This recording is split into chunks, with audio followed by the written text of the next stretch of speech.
At this time, I'd like Coach McClure to come up. He's got a special presentation to make. Coach McClure. Thank you, President Bruce. On behalf of Dalton High School Boys and Girls Track Club, track team, they would like to present this trophy, not a trophy, but a nice plaque. If Bruce Satterfield would walk up, please. It says, in recognition and appreciation of your generous support of the Dalton High School 2021 track and field program, thanks to the Dalton Rotary Club. And Bruce, we want to present this to you for your dedication to our Rotary track meet each year. That wasn't And the agenda. I know, I didn't. It wasn't. But give Bruce a nice hand. Yeah.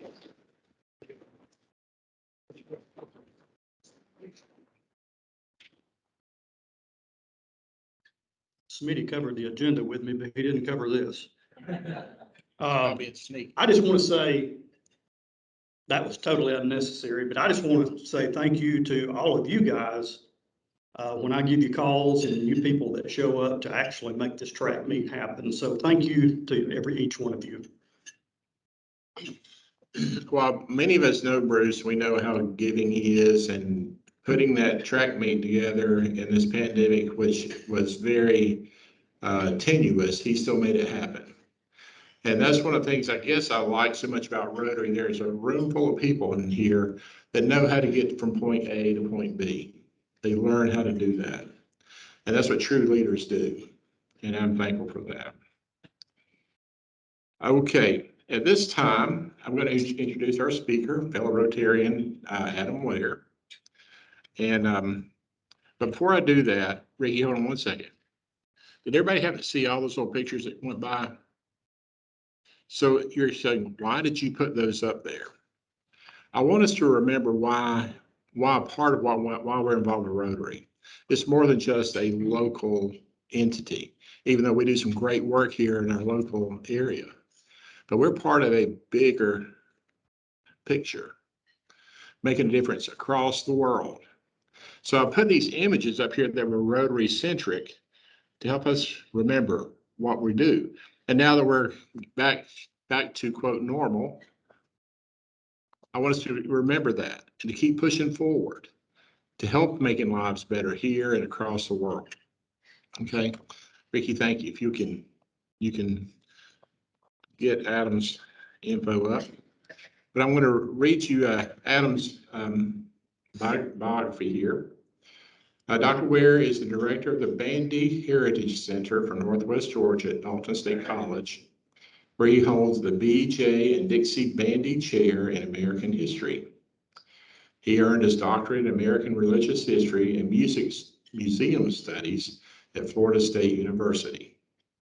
His research as a historian of American material culture has appeared in the Journal of Museums and Social Issues, the Journal of the National Council of Public History, and the Oxford University Encyclopedia of Religion and American Life.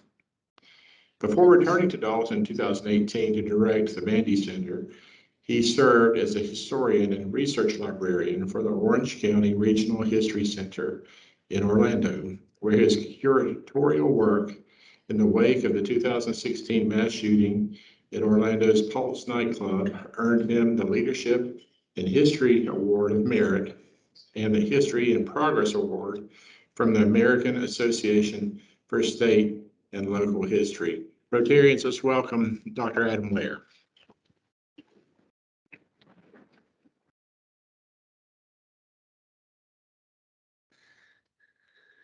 Hey, everybody. This is, first off, thank you, Smitty, for having me today for our first normal meeting back. This is my first presentation in 18 months, so I'm a little squirrely, knocking off a little bit of rust here. I was telling Ricky that, we all had to unlearn our pre-pandemic habits to adopt pandemic era habits, and now we're having to unlearn our pandemic era habits to get back into the real world. It's a historic time, and I think that Jason's this day in history comments I think are relevant because those are things that happened today in previous years. When you woke up today, you might not have thought about anything remarkable happening today, but there are things happening today, whether in this community or elsewhere, that people in 100 years will want to know about, that they'll be discussing at events like this. They'll say, on this day in history in 2021, X, Y, Z, and Q happened. They'll say Dr. Ware addressed the Rotary Club, because it's a historic moment for all of us, I'm sure. This has been a year of immense change, 18 months now. I feel like we're in the 30th month of 2020 in a lot of ways. Our lives have changed in ways we don't yet fully understand. It's difficult for us to interpret what that means. But if we collect and preserve the history of the things we experience, people who come after us will be able to make sense of the things we can't make sense of. The difficult and complicated experiences we find ourselves in. And if you're a hobbyist or a student of history, you know that the further you drill down, history is a little bit like a fractal. The further you drill back into the past, nothing gets simpler. Our interpretations of the past get simpler, but their lives were just as complicated as ours were. And the Bandy Heritage Center for Northwest Georgia plays a role in collecting, preserving, and interpreting that history for the people of Northwest Georgia and for scholars around the country and around the world who are interested in our unique stories. This has been a challenging year for the community of Dalton, for Northwest Georgia. It's been a challenging year for the Bandy Heritage Center. My own personal pandemic story started March 16th when campus shut down. We were getting ready to start our portion of the Federal Veterans History Project with the Library of Congress. I was really excited about this project. The Library of Congress works with House representatives to collect the stories and letters, correspondence, personal effects of veterans in their communities.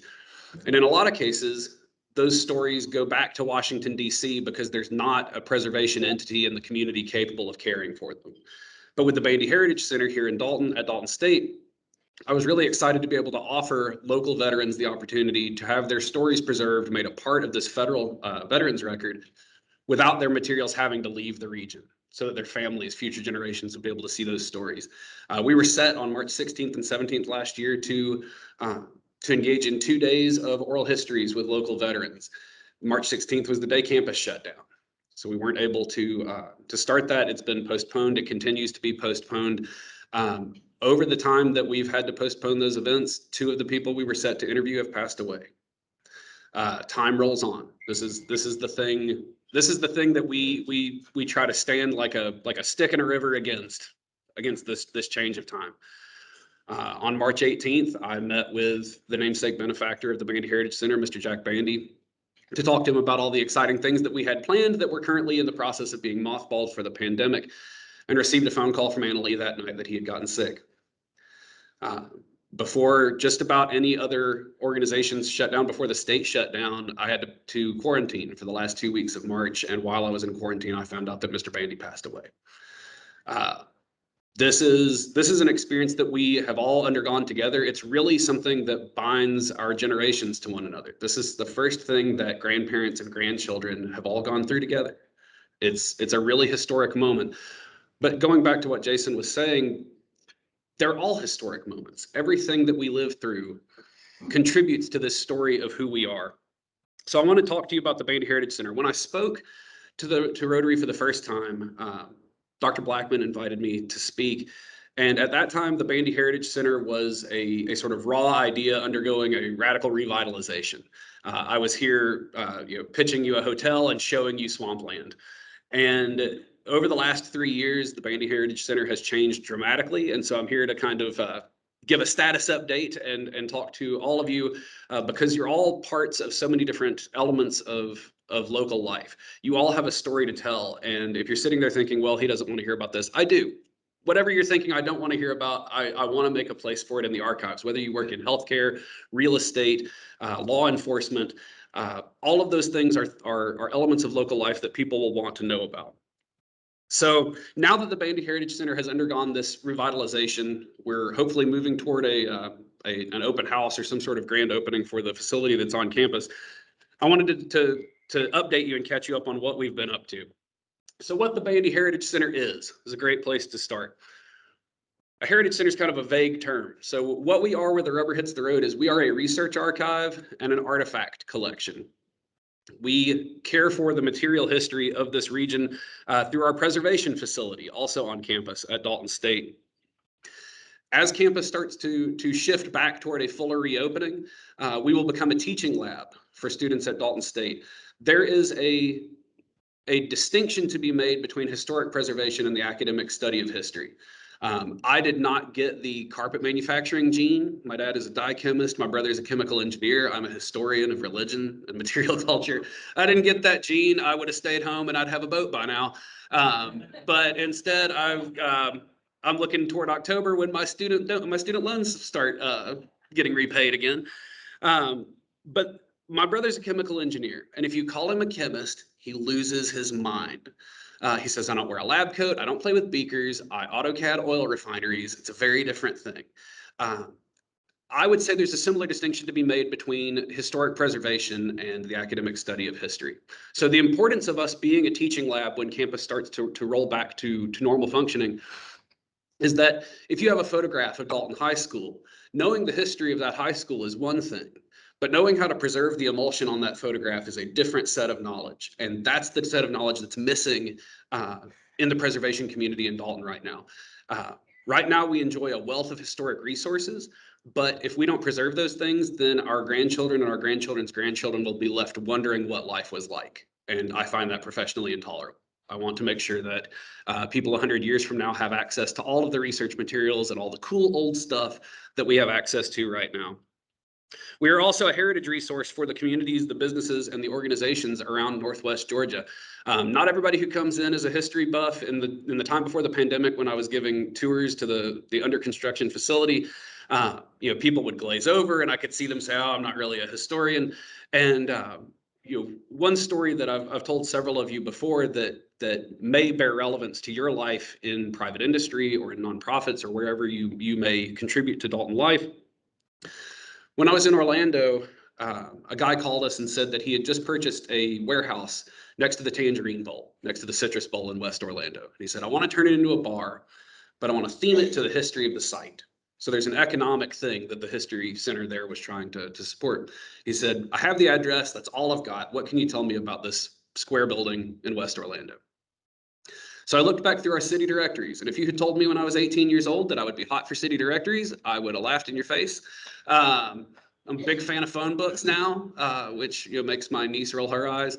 But we had a complete set of city directories back to 1887, which in Orlando terms is prehistory. And looking back through those city directories, I found the date or the year in which that address disappeared from the record and sent him a full list of businesses that had operated in that facility. It turned out in 1938, that warehouse was a Cuban cigar rolling facility. So I called him and I said, you wanted to do a bar, right? And I said, well, have I got news for you? And he was squealing on the other end of the line. And he said, what else can you tell me? So I took the proprietor's name from the city directory, looked through our database, our photo archives, and I found photographs of people hand rolling Cuban cigars in his building.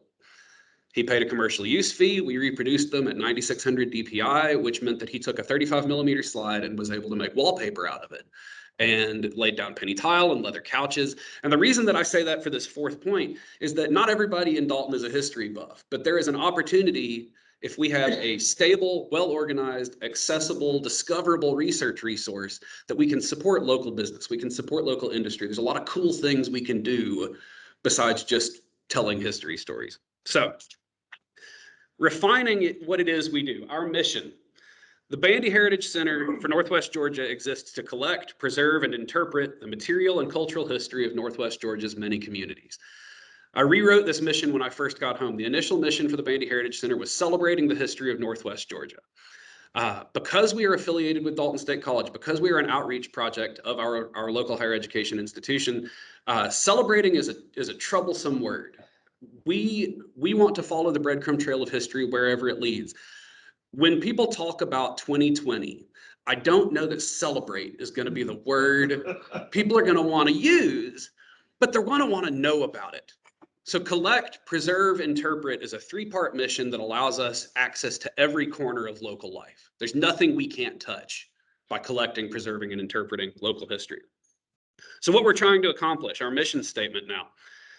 Through archival collection, artifact preservation, museum exhibitions, scholarly research, and heritage programming, the Bandy Heritage Center for Northwest Georgia's professional and passionate approach to local history strives to ignite curiosity about the past, spark conversation in the present, and inspire the leaders of the future, all while articulating a compelling vision for community, identity, and memory. When I first came home, Anna Lee and I had a conversation about what the Bandy Heritage Center should do. And I told her, as the city tries to court new industries, as we try to court new businesses, as we try to court families that want to raise their children in this incredible community, growing up here in the 80s and 90s, I would put it up against any other city in America. This is a great place to grow up. How do we communicate that to other people? What we're asking people to do in civic terms is to join our story. How do we tell that story? We tell that story by collecting, preserving, and interpreting it for others. So our geographic focus, Northwest Georgia is a vague term. When I told my brother that we were documenting Northwest Georgia, I told him that we were collecting 7 counties: Murray, Whitfield, Catoosa, Walker, Dade, Chattooga, and Gordon. And he said, well, if you're going to collect Region 7 AAA, you got to collect Rome. And I said, that's true. And if we're going to collect the textile industry, we're going to have to collect Dallas, and we're going to have to collect Chicago. We're going to have to collect California too. We're going to have to collect Cartersville, just outside the boundary.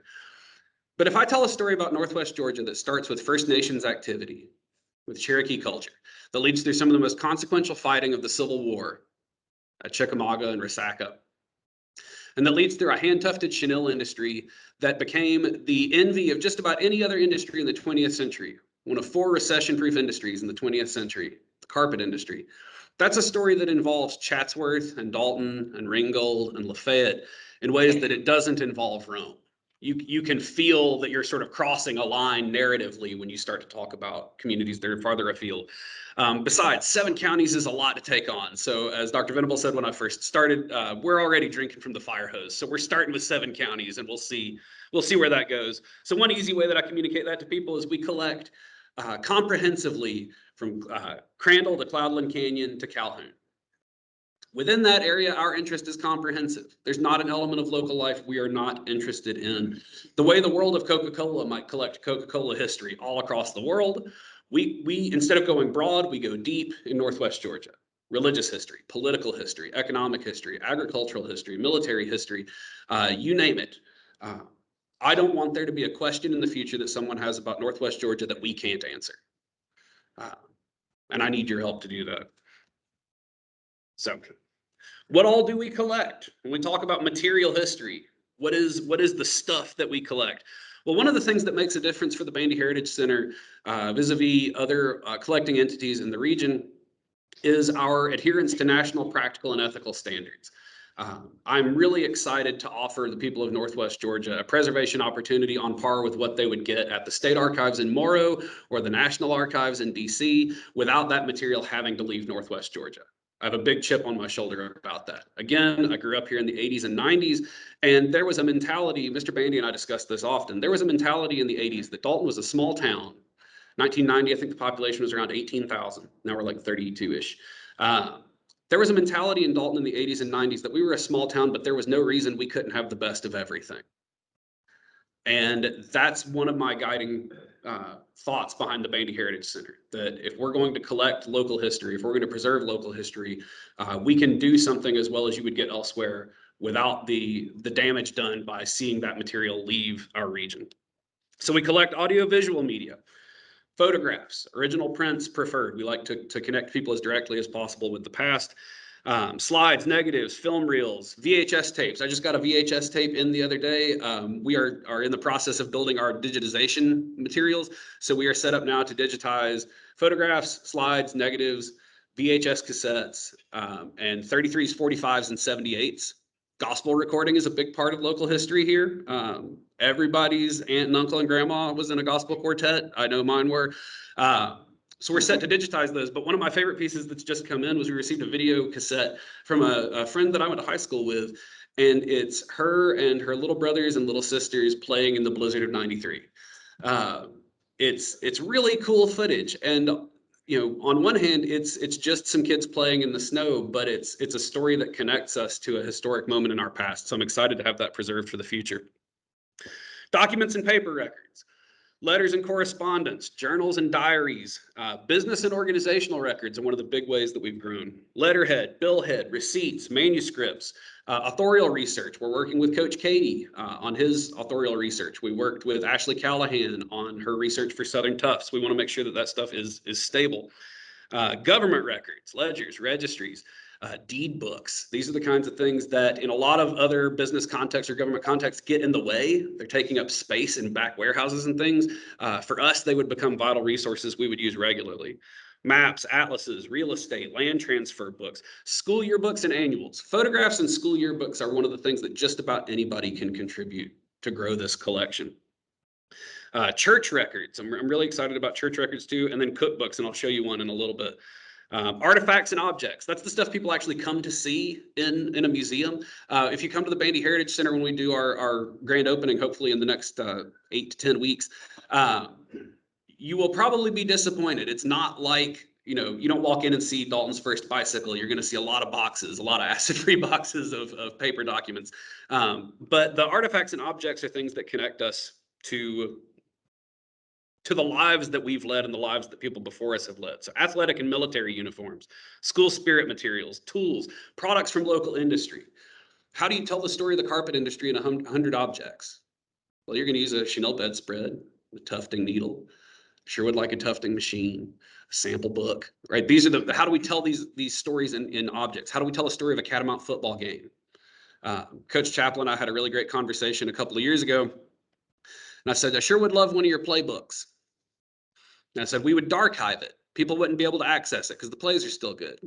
I don't want other coaches coming in and seeing stuff. But I said, I sure would love to have one of those. And he said, you know what? There's not one. And we were on an oral history. We were on the record. And I said, I beg your pardon? How many wins over how many seasons? No playbook? And he said, not long after I started, not long after he took over for Alf Anderson, he was playing an away game at Lafayette, and he went into the visitors' locker room to get ready. And there on the floor was one of his playbooks. And he said, not again. From then on, if you wanted to learn one of his plays, you learned it on the field. And that is a story that boggles my mind, but that's a story that's also material history. It's about the absence of something. And then, of course, oral histories. Oral histories are the big challenge for us. Our community is coming out of this pandemic changed forever. Mr. Bandy, Mr. Shaheen, Mr. Peoples, Mr. Howalt, Hubert Marsh. This is a different community. The photographs, the other materials, as long as they're in somebody's shoebox or somebody's attic, we can find them. Oral histories and memories are something money can't buy. I could have $1 billion budget and I can't interview Mr. Howalt. It's been a long year trying to document this material. So, by the numbers, just some of the things that have changed over the last, since the last time I addressed Rotary Club. When I first came in, the first 10 years of the Bandy Center's growth had netted a collection of about 2,000 artifacts. 2,000 artifacts is not a lot. It is part of a filing cabinet. It's not much. Since then, the collection has grown 1,300%. I would put that on par with collecting organizations like the Smithsonian. It is hard to chart 1,300% growth over 36 months. We've taken in 27,000 new pieces, thanks in part to some of you. I invite all of you to start thinking about how to tell your story through our archives. The facility that we've constructed on campus was just an idea the last time I spoke to the Rotary Club. We've created a 4,000 square foot archival research and preservation facility.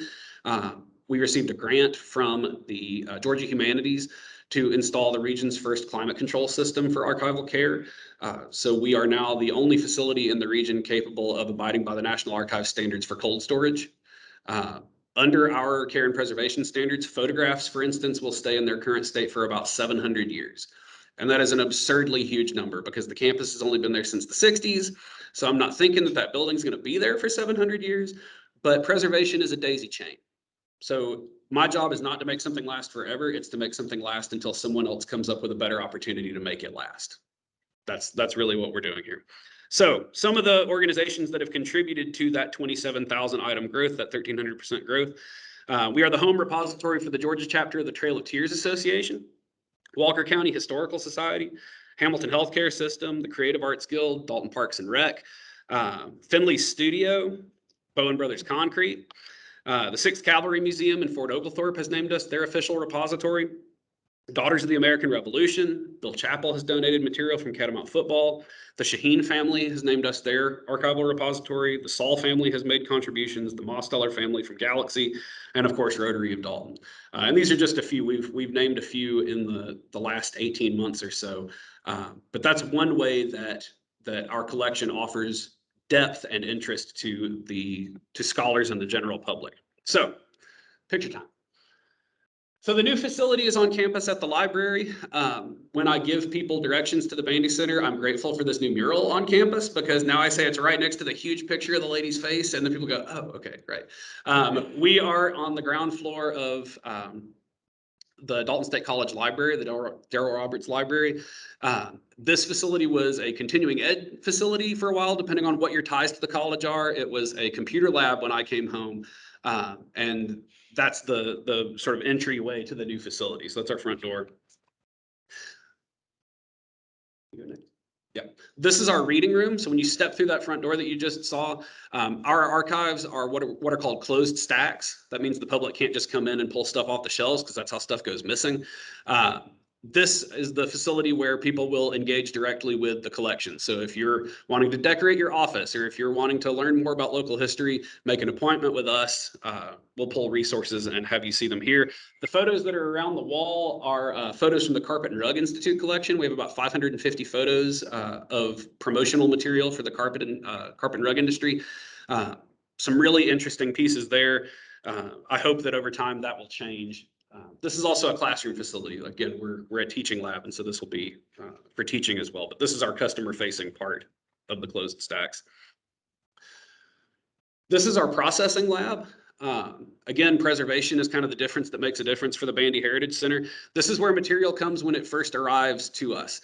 Brandon Sain at Dalton Parks and Rec called me in 2019 and said, hey, I've got a box of photos for you. And he wasn't lying. It was a box with photos in it. It was a box full of photos. It was a box that someone had apparently stepped on to try to get more photos into the box. And it looked like someone loaded it with a pitchfork. That's how a lot of stuff comes to us. This material's in your attic. It's in your shoebox. It's in a back room. This is where the preservation work starts. This is where we clean, arrange, organize, house. This is where we catalog material into our collection. So this is sort of the first landing zone. And you can see just a few items that are there. My favorite one and the most obvious one is the Dalton Catamount megaphone. That's an interesting piece to me. Again, if you're trying to talk about, in material terms, how do you talk about Friday night in Dalton? That's an interesting piece to start telling that story. There's some maps and photographs there. Also right there at the front, talking about the difference, kids that are on campus now. I'm 39, and so I'm at the age where a lot of people treat me like a kid, but if I'm on campus and I hold the door for somebody, they say, thank you, sir, right? So I'm in that in-between. But one of the things that I relish about being in between is right here in the middle on this side of the table, there's a little circular piece. That is a Bowen Brothers concrete ashtray. I am of the age where I still remember smoking or not, but when we have college students come through and have a look at that, that's one of those things that I just find really fascinating. When I was in Orlando, we worked on an exhibit with the Disney Archives, and we built Walt Disney's office using his original material to scale. And one of the interpretive pieces that I thought was funny was we asked visitors to the museum to count the number of chairs in Walt Disney's office and count the number of ashtrays. There were 6 chairs and 9 ashtrays. And you would hear people say, what did this smell like? But those are just little pieces that help flesh out the story of marketing promotion for local businesses, in this case, Bowen Brothers Concrete. So some of my favorite pieces that have come in to the collection over the last 36 months, some of these 27,000 new pieces. These are 3 pieces or 4 pieces of a 15-item set that was a Sims Textile mail-away in 1948. Where in most cases women would write to Sims Textiles and say that they were interested in starting their own chenille business.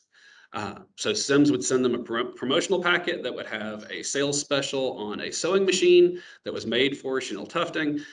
It would describe some of the most popular patterns. So what you see up here were the most popular patterns in 1948.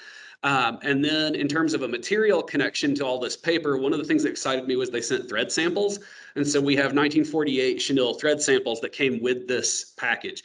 And when we talk about how do we tell the story of the chenille industry or the carpet industry, of course, we're talking about several titans in the industry, but this is what I call the lived history of chenille. That this is somebody who lived, in this case, in Topeka, Kansas, who rode away to Sims because they were considering joining in this groundswell of activity that was taking place in Dalton.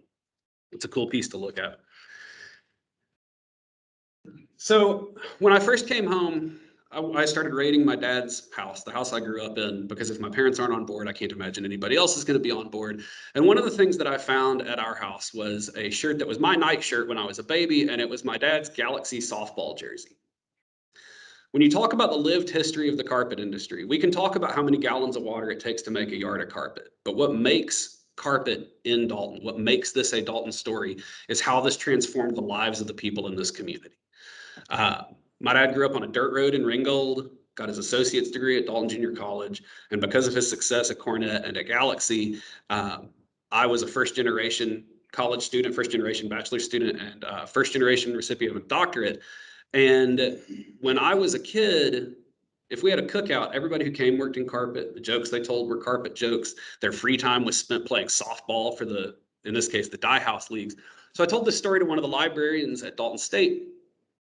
And she mentioned that her dad played baseball for General Latex in 1959. And the next day she brought in this photograph and this jersey.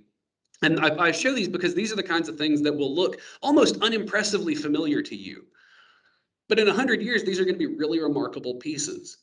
And there are ways that you may see yourself in these stories. So the jersey's not in great shape. It looks like it has some General Latex on it. I don't know what they washed it with, but our job is preservation, not conservation. So our job is hitting the pause button to make sure things don't degrade any further.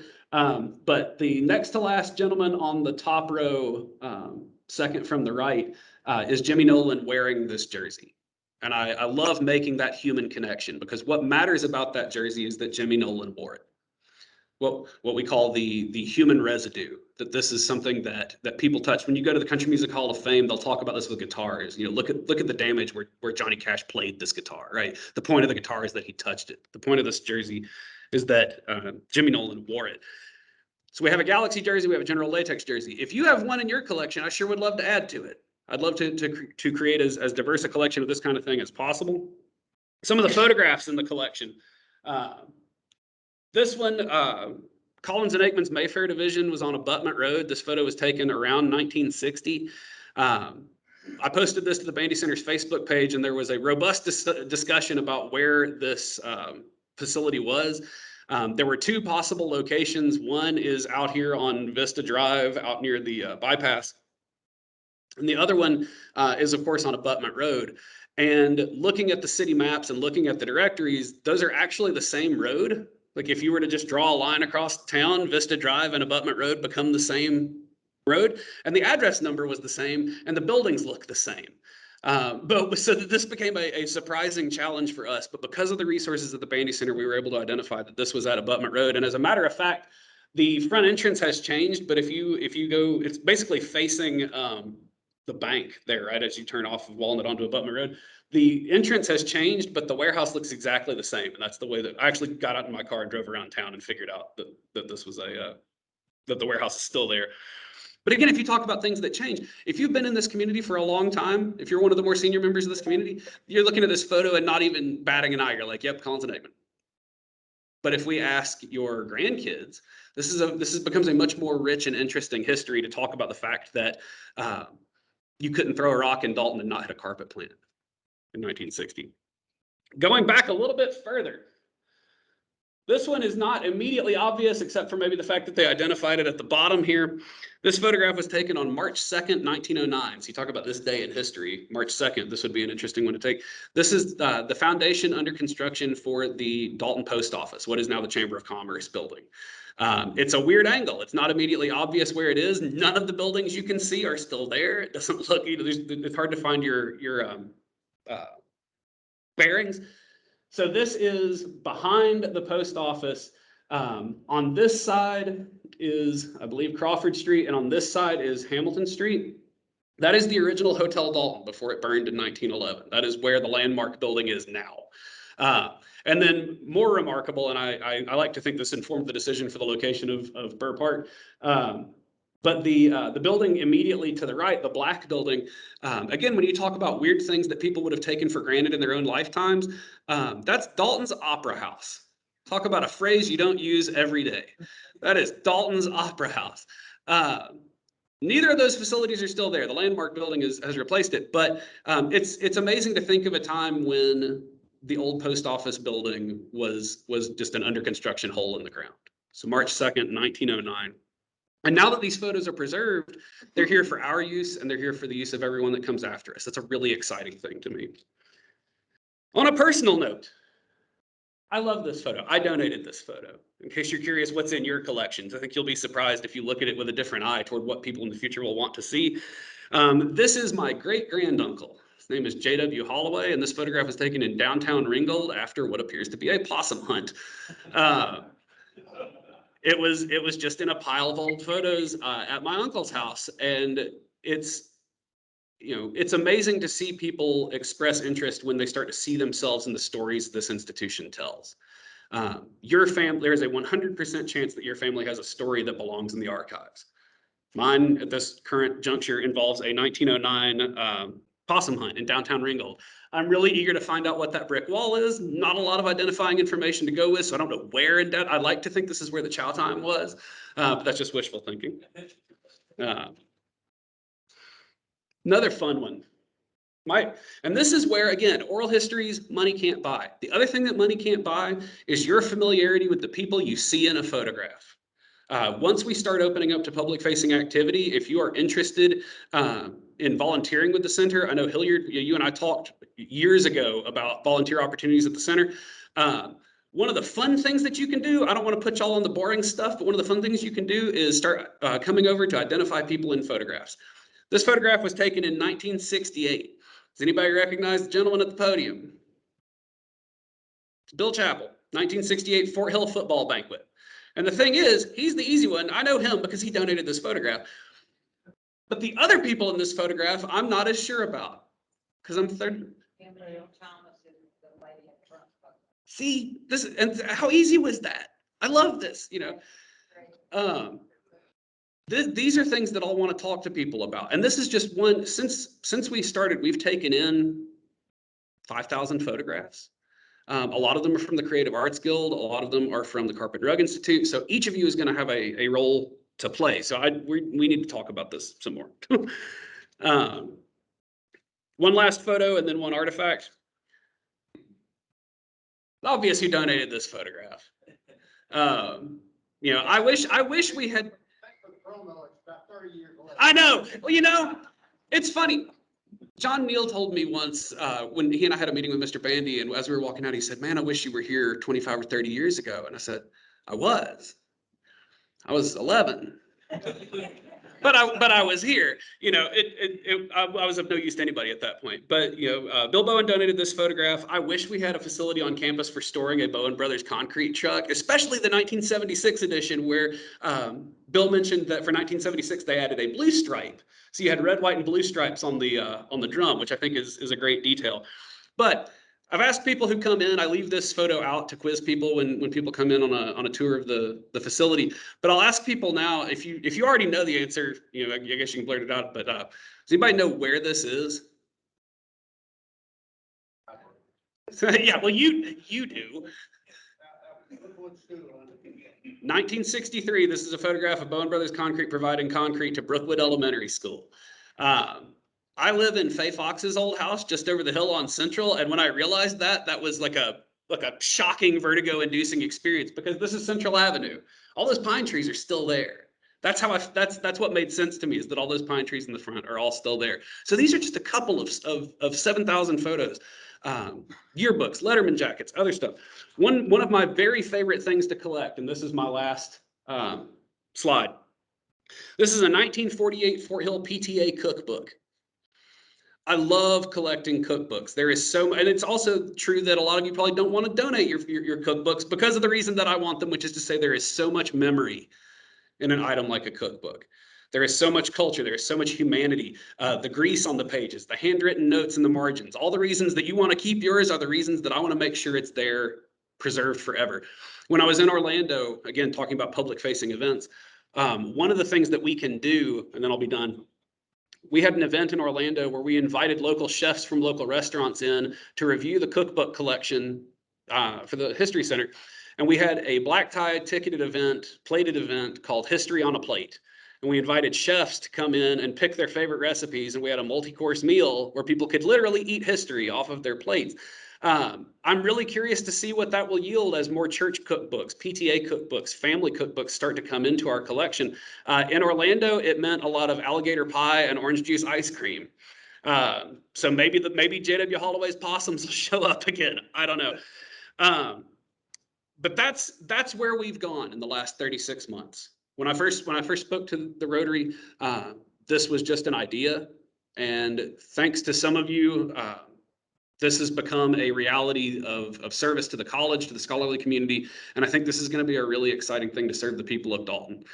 So thank you all for letting me back, and first presentation in 18 months is down.